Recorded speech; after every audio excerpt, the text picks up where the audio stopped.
90% des élèves en BTS ne savent pas calculer les réactions d'appui pour une poutre avec une charge trapézoïdale. Dans cette capsule, je vais vous montrer comment calculer les réactions aux appuis pour une poutre sur deux appuis avec une charge trapézoïdale. Mais avant, afin de soutenir la page, n'oubliez pas de liker, de partager au maximum et surtout de mettre en commentaire les sujets que vous souhaitez que l'on traite. Alors, la résolution de cet exercice est hyper simple. La première chose que vous devez faire, c'est tout simplement décomposer la charge sous forme d'un trapèze en deux charges. Une charge triangulaire et une autre charge rectangulaire, comme ceci. Donc, j'aurai ma poutre avec ma charge trapézoïdale, comme ceci, que je vais décomposer en deux charges. Une charge qui est rectangulaire, plus une autre charge qui est triangulaire.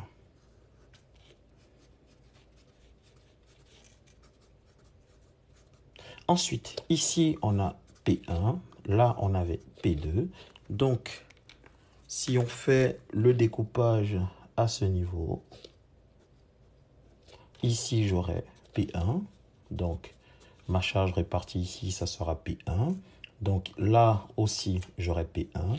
Et cette petite charge qui est là, ça sera tout simplement P2 moins P1.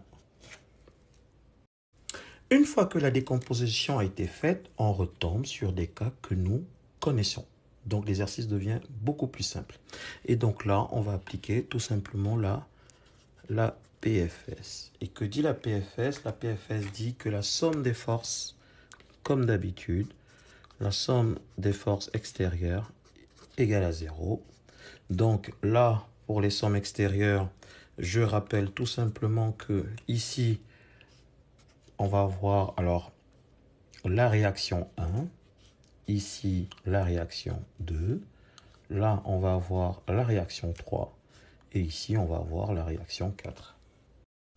Alors, vu que la somme de ces deux systèmes est égale en réalité à celui-ci, donc là la réaction au point A et ici la réaction au point B, je vais tout simplement dire quoi pour la PFS? Que RA plus RB c'est égal à Q. Et notre Q, c'est tout simplement la charge au centre de masse. Et là, ici, cette charge correspond tout simplement à la surface d'un trapèze. Donc, que je vais écrire ici, la surface du trapèze, c'est quoi?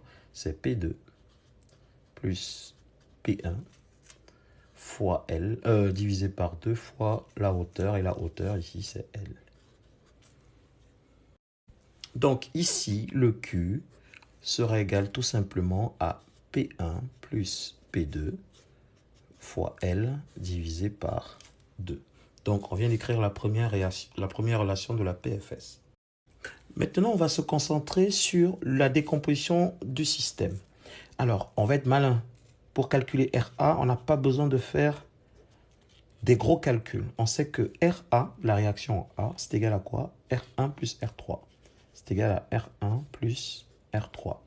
Or, dans les autres formules ou dans les formules que j'ai déjà eu à développer sur ma page, on sait que si on a une poutre sur deux appuis avec une charge répartie, la réaction au niveau de l'appui, c'est tout simplement QL divisé par 2. Ici, ça sera P1 fois L divisé par 2. Il en est de même pour R3. Si vous regardez ma page, je vous ai montré comment calculer la réaction au niveau des appuis pour une poutre sur deux appuis avec une charge triangulaire. Et le R3, c'est tout simplement égal à P2 moins P1 fois L divisé par 3. Par 6. Voilà. Donc, si on fait le calcul, on tombe bien sur RA égale L multiplié par 2P1 plus P2. Donc, on a notre premier résultat. Maintenant, pour calculer RB, c'est exactement la même chose. Pour calculer RB, on dit que RB, c'est égal à quoi? C'est égal à R2 plus R4. Donc, R2, ça sera P1 fois L divisé par 2. Et R4, je l'ai déjà montré dans mes capsules, c'est égal à P2 moins P1 fois L, le tout divisé par 3.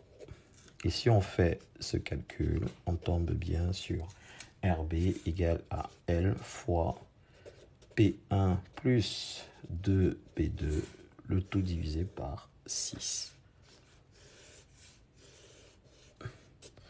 Et notre exercice, il est terminé. Alors, résumé.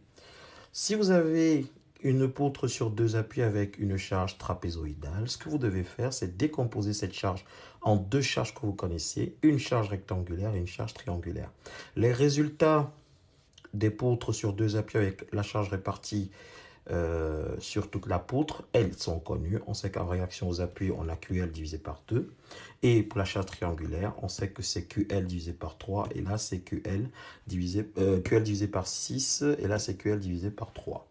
Donc, c'est exactement ce que j'ai appliqué pour avoir les résultats. Alors, je vous souhaite une bonne soirée. Si vous n'êtes pas abonné, abonnez-vous. Bonne soirée.